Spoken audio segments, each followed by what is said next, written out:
Okay, mag-start na kami. Ang history ng buhok, rebonded, tapos sabi niya, nagpariban siya dati sa, hindi siya rito nagpariban sa bayan.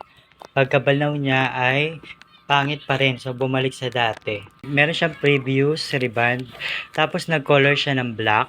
Medyo dark to eh. Ang gusto niyang mangyari, maiba daw yung kulay maging passion color, kaso nga lang hindi pwede dahil nag-black siya.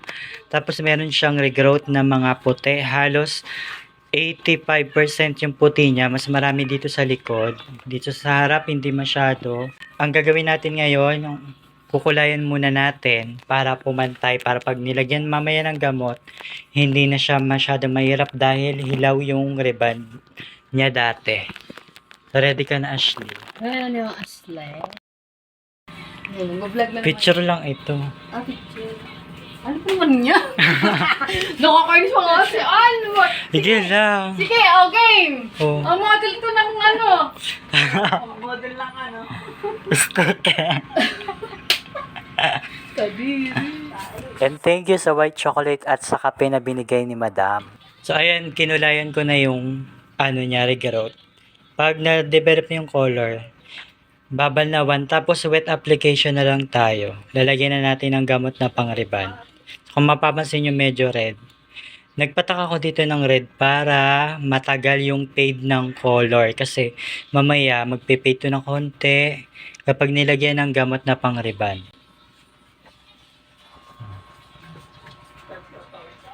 So after makulayan, nilagyan na natin siya ng gamot na pang-reband. Kung mapapansin nyo, dito kasi sa tuktok, kung mapapansin nyo kanina yung mga white hair niya, kaya natin siya kinulayan para pumantay, para mabilis siyang pahiran ng gamot dahil yung previous reband niya ay hilaw. So kapag hilaw po kasi, meron mga portion na malalaki yung wave, may portion na straight, may portion na hindi masyado, or may mga portion na medyo na sunog ng konti.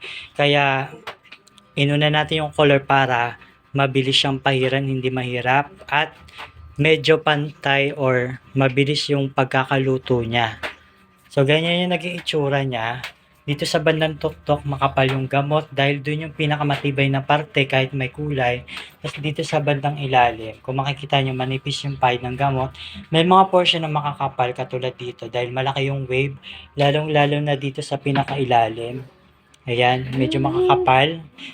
Kahit previous reband dyan, hilaw po kasi medyo makapal yung pahid ng gamot. So, ganun yung ginagawa natin.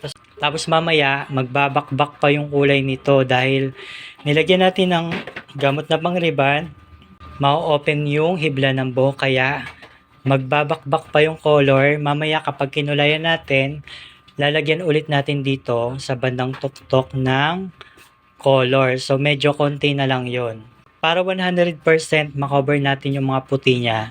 Kung nakita nyo kanina dito siya maraming puti, so dito tayo magpo-focus. Yan, kung makikita nyo, nag-fade. Nabakbak yung kulay niya kanina. So kanina medyo red siya, pero ngayon medyo naging brown na siya. So ganun yung technique na ginagawa namin kapag nagko-cover kami ng puti. Kapag inuna yung color, kung isasabay sa reband. Kasi ang nangyayari kapag hindi mo siya nilagyan ng patak na pula, yung puti niya halatang halata siya kapag binalnawan. So ganun yung ginagawa naming technique, pero ang pinaka base color nito ay dark brown or medium brown. So kapag naluto na to, babalnawan at paplansyahin po natin. Tapos pinakahuli yung Brazilian niya Botox. before at buhok niya ngayon, pati yung color na kinalabasan. Hindi pa, okay na. Salamat. Thank you.